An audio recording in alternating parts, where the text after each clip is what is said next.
Hi everyone, I just wanted to check in and let you know how I'm getting on today. Also, the first thing I want to say is a big thank you to everybody for your support and your kind words. I can't even express or explain how much that meant to me. And it really did get me through today and yesterday, I've got to say. And it probably wasn't anything to you. It probably was, I could tell they were heartfelt, which meant a lot as well. But it was probably, just a quick comment in your day. And, but it absolutely meant the world to me. And, when you think there was a time when I set this up, this YouTube thing, the push for me to do it, apart from Cookie and Andrew, because I would never have done something like this, because I am actually quite shy. But I felt at my lowest point like I was the only one, and I was terrified, and I felt like I was going crackers, and I was just hideous, the whole thing. And as you know, I just wished I wasn't here for everybody's sake. And then it occurred to me, then when I started finding out that I wasn't actually alone with other people, this is the things I was feeling.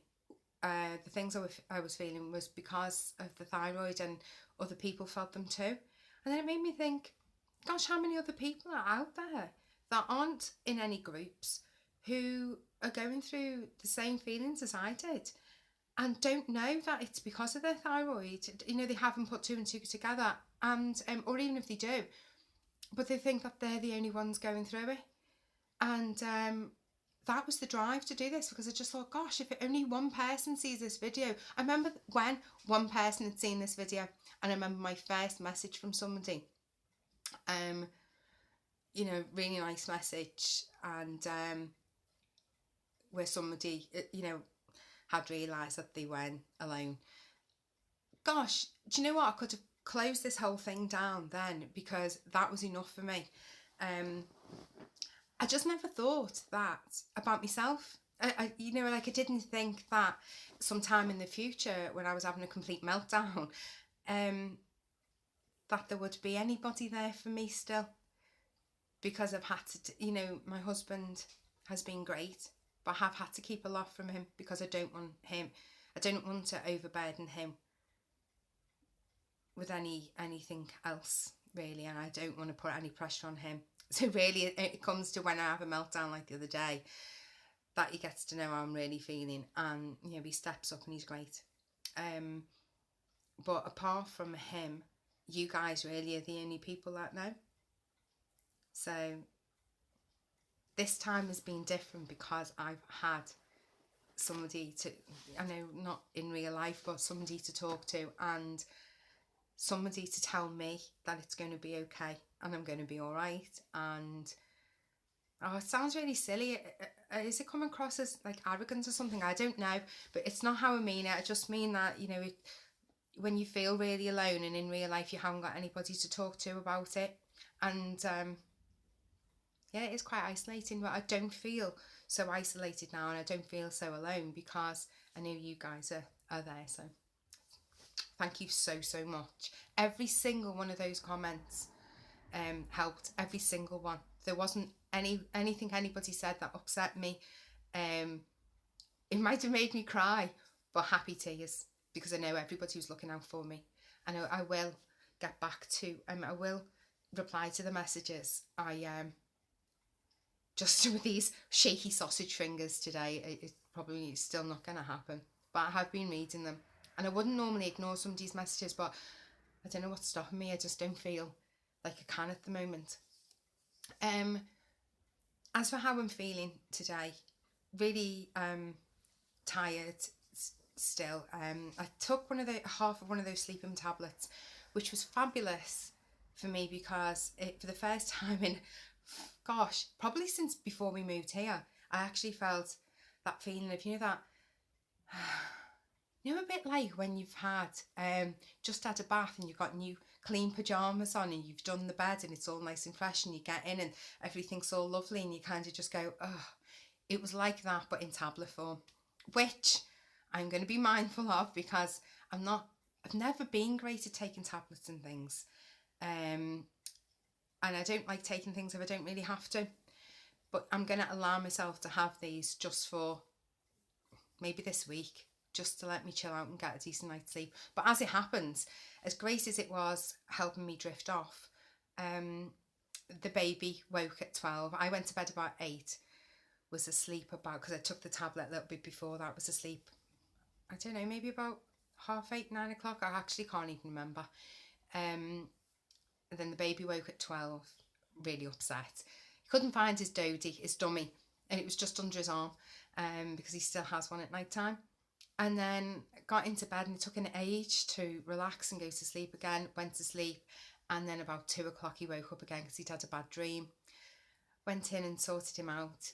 Went back to bed, took a long time, and then at 4 o'clock he woke up, and so I ended up sitting in bed with him for a little bit, reading him a story, giving him a drink, and then settling back down again. But then I couldn't really sleep properly, because then you have one ear out, don't you, listening to see if he's okay.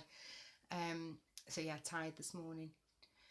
The shakes seems to have just, instead of being all over my body, it just seems to be in my hands today. So it's made things like doing my buttons or zip or writing or doing anything that needs fine motor skills. That's being a bit tricky. Not impossible, just tricky. And I can feel the shaking and see the shaking. But it's pretty much left my legs, and it's not hugely in my body, maybe just in the chest area a little bit. Not tightness or anything, it's like kind of like a little shake, but it's doable. My eyes feel puffy, and I'm very aware of my eyeballs today, which is a very odd sensation, to be aware of your own eyeballs. Mood wise, tons better than I was the other day. I'm thinking about that whole instance. I think that was definitely building up, and not eating anything bar one slice of toast for the entire day, and the day before I hadn't eaten that great. For somebody my size, I don't actually eat an awful lot. I've got a gastric band, so that restricts certain foods, pasta, rice, things like that. And also it's changeable, and if I'm stressed it seems to tighten. If I'm too hot it can tighten a bit. Generally it's not uncomfortable, but I've just got to be careful. But also I'm not always that hungry, so I normally start getting hungry about 10:30. I'm not really a breakfast person.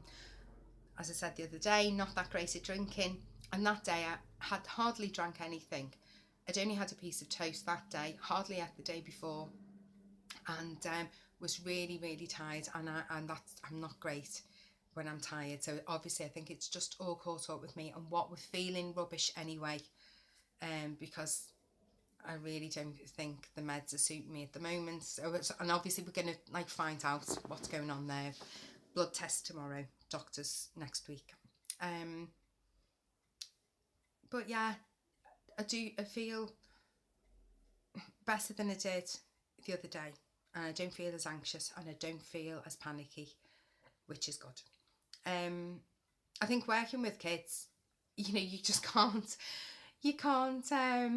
there's nowhere to hide, so you've just kind of got on with it. You've got to get on with it, and at the end of the day, I'm there to do a job, and I'm there for them. So you've got to keep your head in the game. Do you know, one little fella, he really made me smile today. He's a little monkey. He really is. He's a toad. Because I work with the ones with social difficulties, funny enough, which is really ironic, really. But I work on helping children with their communication skills, either children who don't communicate, can't communicate, don't want to communicate, have behaviour problems which makes it difficult for them to make friends, communicate socially, that type of thing. Children who maybe are struggling because of their behaviour in class, so I take those children out and work with them different ways. This little fella, worked with him last year, and like I say, he's a toad. but I just can't help but really like him because there's no malice in him. It's like he just can't help it. He's not hurting anybody. He's just really getting in the way of himself. This year though, he's changed. I was saying to him how proud I was of him and how I could see how much he's changed, and why has he changed so much? What happened? And he was saying to me how, well, do you know what? He said, I just realised that I'm getting too old for this now, and I just had to change and behave. I thought, you're fantastic. And I did. I said to him, he's fantastic. That's wonderful.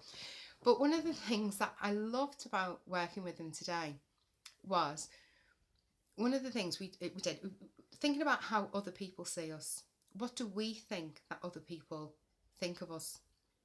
And I've done this activity with lots of different children, and it's really sad, some of the responses that they come out with, how they think people think of them. And I've got to say, I'm hard, sometimes I've thought to myself, I should fill this out myself. But you know what, he's fantastic, because I did this with him last year. I didn't think of an awful lot of himself last year. He can't remember doing it, but this year it was, what do you think your teacher thinks about you? What do you think the head teacher thinks about you? What about your parents, your family, friend, dinner ladies?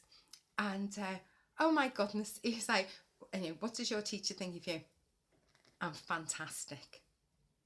Everybody thinks he's fantastic, wonderful, amazing, and I must add, it wasn't in a cocky, arrogant way. He was just really proud because he could see the change that he'd made, and he was proud of himself.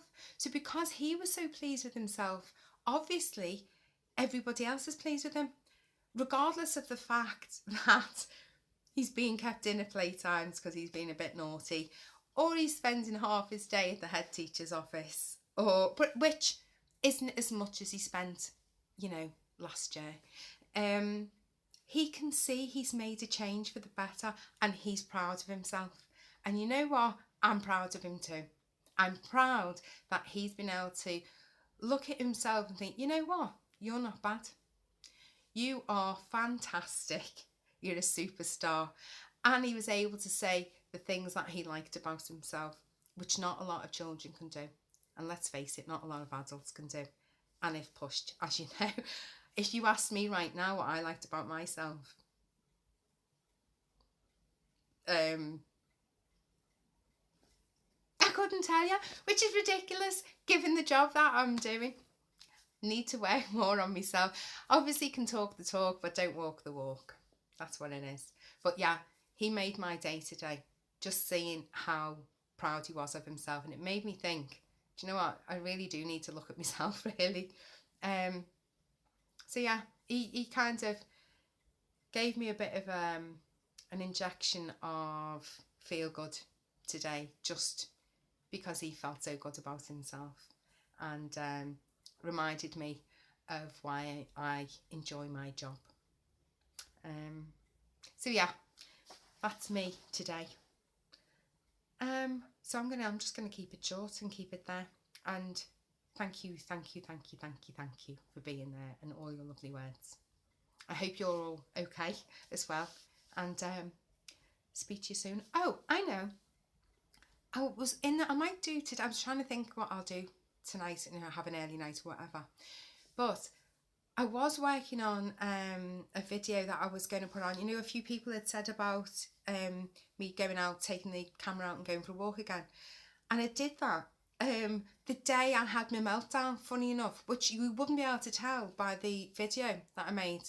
All happy and laughy and, literally loving life, having an amazing day. And then bam, that night, everything just hit the fan. Without warning, it just kind of just went. But what I might do is, just to break up the monotony of me having a whinge and a whine, I might finish that video and put that on, perhaps. Okay. Speak to you soon. Bye.